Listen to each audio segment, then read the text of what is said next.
step down.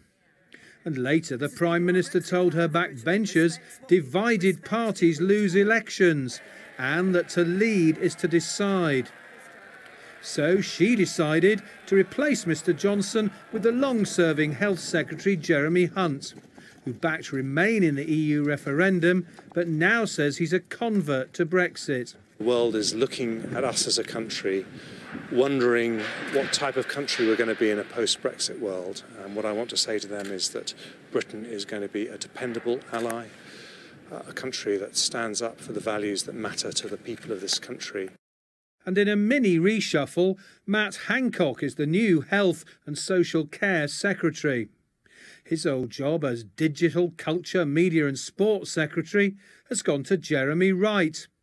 And Mr Wright's old job of Attorney General has gone to top backbench QC Geoffrey Cox.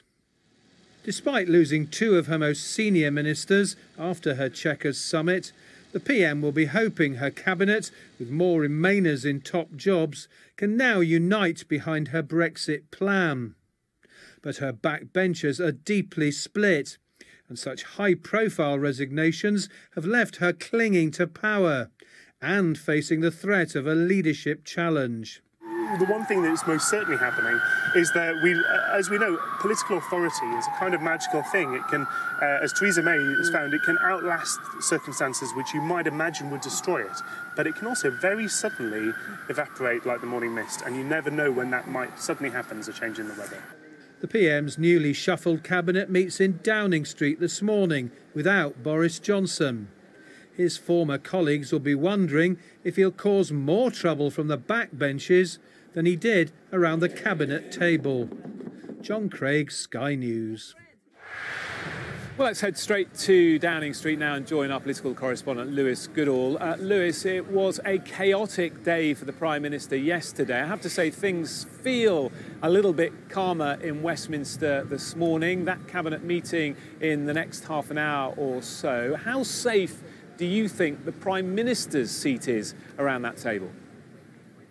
Yes, Jonathan, it does feel a little calmer. Having said that, it felt pretty calm on Sunday evening at about 1:45 when David Davis's resignation broke. So, of course, we can never speak too soon. I think in the short term, the Prime Minister is probably safe. If she can get through to the recess, which is only in 2 weeks' time, as one senior Conservative source told me last night, then she should be safe until October, because then Parliament is in recess. It's very hard to orchestrate a coup. We'll be getting towards the Conservative Party conference. We'll be getting to that crucial October EU Council summit. So she should be safe until then. In the longer term, however, it seems to me that things are much more difficult for Theresa May. Why? Well, you can illustrate it in a way with the two meetings that went on in the Palace of Westminster last night. On the one hand, you had the 1922 committee. The Prime Minister comes in, there's tub-thumping, applause, rapturous reception from the Loyalists. On the other side of the Palace of Westminster, you had the European Research Group, the group of Eurosceptic Tory MPs, the Prime Minister's enemies, meeting almost at exactly the same time. It illustrated the fact that the Conservative Party, although in one sense the Prime Minister is safer with and has a more confident and more loyal cabinet with Jeremy Hunt and people like that coming in to support her, in her parliamentary party it is more difficult. You have a fissure that is now formally opened up between loyalists on the one hand and those Conservative Brexiteers on the other hand. With David Davis and Boris Johnson having left the cabinet, they are now lurking on the back benches, and potentially in the future there they will be to lead a revolt against the Prime Minister's Brexit deal, assuming that she can come to it. They are no longer inside the tent, they're outside the tent. That is a difficult prospect for the Prime Minister ahead. A prospect, and as well, you have to consider as well, I was talking to another Conservative MP, the big problem in the long term is that they've introduced this idea of betrayal into British politics, into Brexit politics. They've legitimised the idea that the Prime Minister is trying to renege on Brexit. It isn't Nigel Farage saying that, it isn't some backbench Conservative MP saying that, it is the Brexit Secretary himself. In the long term, that is a very difficult prospect for Theresa May. It's also potentially a very difficult prospect for British politics. This, it seems to me, is a crisis postponed, not removed.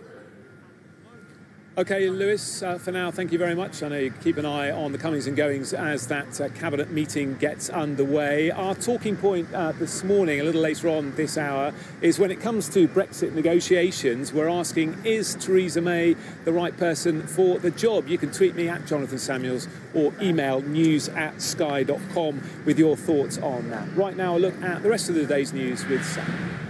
Thank you, Jonathan. Well, the rescue operation has resumed for the 4 remaining boys who are still trapped underground in caves in Thailand. The authorities say that they are